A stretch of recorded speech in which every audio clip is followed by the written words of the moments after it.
Maka kita lanjutkan setelah tadi Dajjal terbunuh dan pengikut-pengikutnya juga mati. Akhirnya Nabi Isa alaihissalam menyebarkan keadilan di muka bumi dan keluarlah pada saat itu Ya'juj Ma'juj yang disebutkan dalam sebuah riwayat yang sahih. Kata Nabi SAW, Allah berfirman kepada Isa, wahai Isa, aku akan keluarkan hamba-hambaku yang kau tidak akan mampu untuk melawannya. Maka keluarlah Ya'juj Ma'juj dari dua gunung yang sedang dihimpit. Ada satu peneliti dari Mesir yang Allahu alam, saya melihat buku beliau sangat bagus, sebenarnya sistematis, dan beliau tinjau lokasi sendiri, dan di situ ada beberapa bukti-bukti secara histori dan juga dihubungkan dengan dalil-dalil. Karena pernah ada sahabat yang menemukan tembok Ya'juj Ma'juj ini, ya. Maka dia pun melapor kepada Nabi SAW dan Nabi SAW membenarkan itu, membenarkan. Artinya tembok ini bukan sesuatu yang tersembunyi, kelihatan. Maka peneliti muslim dari Mesir ini mengatakan, dan saya punya bukunya, sudah ada terjemahan bahasa Indonesia, judulnya Ya'juj Ma'juj memang. Dia memastikan tembok itu sebenarnya adalah tembok Cina yang berada di Cina sekarang dan memang menyambung antara dua gunung yang besar. Kata Nabi SAW, kecelakaanlah bagi suku Arab karena sudah terbuka dari lubang Ya'juj Ma'juj seperti ini.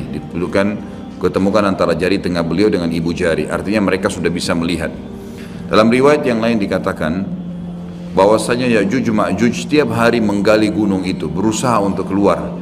Tapi mereka pada saat tiba malam hari karena kecapean mereka istirahat, Allah Subhanahu wa taala tutup kembali gunung itu.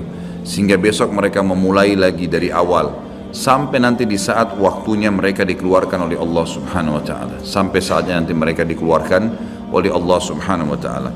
Jadi memang cerita tentang mereka ini akan keluar disampaikan dalam banyak riwayat. Kemudian setelah itu mereka akan keluar dengan hikmah Allah Subhanahu wa taala, dan Isa alaihissalam menyelamatkan dirinya bersama orang-orang beriman di atas gunung. Dan ada beberapa riwayat menyebutkan di Gunung Tur, ya. Gunung Tur ini ada di Palestina kalau tidak salah, dan ada surah At-Tur menjelaskan masalah itu. Ya, yang jelas Isa alaihissalam di atas gunung dan akhirnya Ya'juj Ma'juj mulai membuat kerusakan di muka bumi. Allah Subhanahu wa taala menceritakan tentang mereka panjang lebar dalam banyak ayat Al-Qur'an.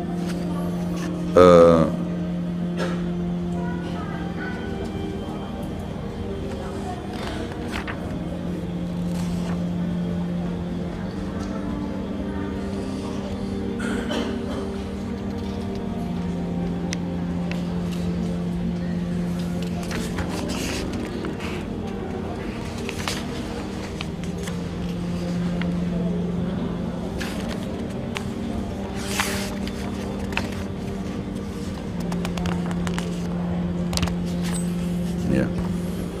Baik. Yang jelas diceritakan dalam Al-Quran tentang cerita mereka Ya'juj Ma'juj ini, dan mereka akan keluar tepatnya di surah Al-Anbiya ayat 96 sampai 97. Dan yang pegang buku ada di halaman 82 itu. A'udzubillahi minasyaitonirrajim. Hatta idza futihat Ya'juj Ma'juj hum min kulli hadabin yansilun waqtarabal wa'dul haqq fa idza hiya syakhisatun absarul ladina kafaru ya wailana qad kunna fi ghaflatin min hadza bal kunna zalimin. Hingga apabila dibukakan tembok Ya'juj Ma'juj dan mereka turun dengan cepat dari seluruh tempat yang tinggi, dan telah dekatlah kedatangan janji yang benar, maksudnya hari kebangkitan, maka tiba-tiba terbelalaklah mata orang-orang kafir. Mereka berkata, aduhai celakalah kami, sungguhnya kami dalam kelalaian tentang ini, bahkan kami orang-orang yang zalim. Kata para ulama tafsir, maksudnya adalah orang-orang kafir pun bingung, dari mana nih manusia-manusia, kenapa kok membunuh semuanya, walaupun mengatakan kami mau jadi pengikut kalian tetap dibunuh, tidak diterima. Dan Nabi SAW menyebutkan ciri-ciri mereka, mereka memiliki rambut yang keriting, yang mata mereka bolah, kelopak mata mereka besar dan mata mereka kecil, gitu. Kemudian mereka memiliki kulit yang mendekati kekuning-kuningan, ya, kekuning-kuningan. Ini riwayat yang menjelaskan tentang postur tubuh, dan mereka tidak terlalu tinggi dan tidak terlalu pendek seperti manusia biasa, cuma mereka sangat beringas, dan mereka pada saat menemui siapapun mereka membunuhnya. Termasuk dalam riwayat dikatakan mereka akan memakan ular, kalajengking, semuanya akan dimakan. Dan mereka membunuh semua yang ditemui, termasuk pada saat mereka sudah membunuh orang-orang yang ditemui, hewan-hewan, semuanya dibunuh, diberantas di muka bumi ini. Maka mereka pun akhirnya mengangkat anak-anak panah mereka mengarah ke langit. Lalu dengan fitnah, Allah SWT berikan fitnah, jatuhlah anak-anak panah tersebut dengan berlumuran darah. Maka mereka mengatakan dalam riwayat Bukhari, qatalna man fil ardi wa qatalna man fis sama. Kami telah membunuh semua yang di bumi dan telah membunuh semua yang di langit. Maka mereka betul-betul membuat kerusakan di muka bumi. Maka Isa alaihissalam pada saat itu berdoa kepada Allah Subhanahu wa taala agar menghukum atau mematikan mereka. Maka diijabahlah doa Nabi Isa alaihissalam. Tapi di sini Allahu alam tidak disebutkan berapa lama. Tapi ini kalau dilihat dari mereka menguasai dunia, mereka memenuhi seluruh muka bumi ini dengan penuh, ya, sampai waktu mereka mati nanti seluruh muka bumi ini kata Nabi SAW dipenuhi oleh jasad mereka. Berarti penuh luar biasa, jumlahnya banyak. Ini tidak akan memakan waktu 1 tahun 2 tahun ini, gitu. Ini akan bisa belasan mungkin puluhan tahun, Allahu alam, gitu. Sampai akhirnya mereka sudah tidak ada yang bisa menampung lagi. Maka Isa alaihissalam berdoa kepada Allah Subhanahu wa taala agar Allah mematikan mereka, dan akhirnya Allah Subhanahu wa taala mengeluarkan memberikan kepada mereka hama. Sebagian riwayat menjelaskan seperti serangga kecil yang keluar dari leher mereka, yang akhirnya membuat mereka mati semua serentak dengan satu kali mati. Semuanya tiba-tiba jatuh dan mati, dan jenazah mereka memenuhi muka bumi ini. Lalu Isa alaihissalam mengutus 4 orang dari pasukan terbaiknya Isa alaihissalam untuk turun dari gunung untuk memeriksa. Dan kata Nabi SAW, mereka lah penunggang-penunggang kuda terbaik pada saat itu. Dan kalau kalian ingin, saya akan menceritakan kepada kalian tentang warna kudanya, tentang warna baju mereka. Karena Nabi SAW diperlihatkan tentang 4 orang itu.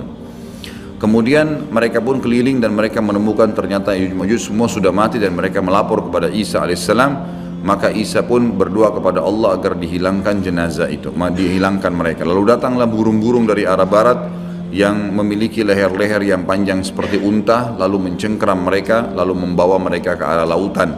Setelah itu Allah Azza wa Jalla menurunkan hujan yang lebat sehingga membersihkan muka bumi ini jadi bersih. Baik, setelah itu ada riwayat yang disebutkan oleh Syekh Abu Bakar di sini, sebuah riwayat yang cukup panjang. Ini hadis diriwayatkan oleh Imam Muslim nomor 2940. Dan ini saya akan bacakan sebentar lagi.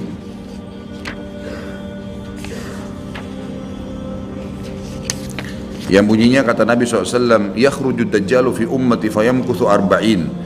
Fayab'athu Allah Isa ibn Maryam ka'annahu Urwah ibn Mas'ud fayatlubuhu fayuhlikah. ثم يمكث الناس 7 سنين ليس بين اثنين عداوة ثم يرسل الله ريحا باردة من قبل الشام فلا يبقى على وجه الأرض من في قلبه مثقال ذرة من خير أو إيمان إلا قبضته حتى لو أن أحدكم دخل في كبد جبل لدخلته عليه حتى تقبضه فيبقى شرار الناس في خفة الطير وأحلام السباع لا يعرفون معروفا ولا ينكرون منكرا ويتمثل لهم الشيطان فيقول ألا تستجيبون فيقولون فماذا تأمرنا فيأمرهم بعبادة الأوثان وهم في ذلك دار رزقهم حسن عيشهم ثم ينفخ في الصور فلا يسمعه أحد إلا أصغى ليتا ورفع ليتا وأول من يسمعه رجل يلوط حوض إبله قال فيسعق ويسعق الناس ثم ينزل الله مطرا كأنه الطل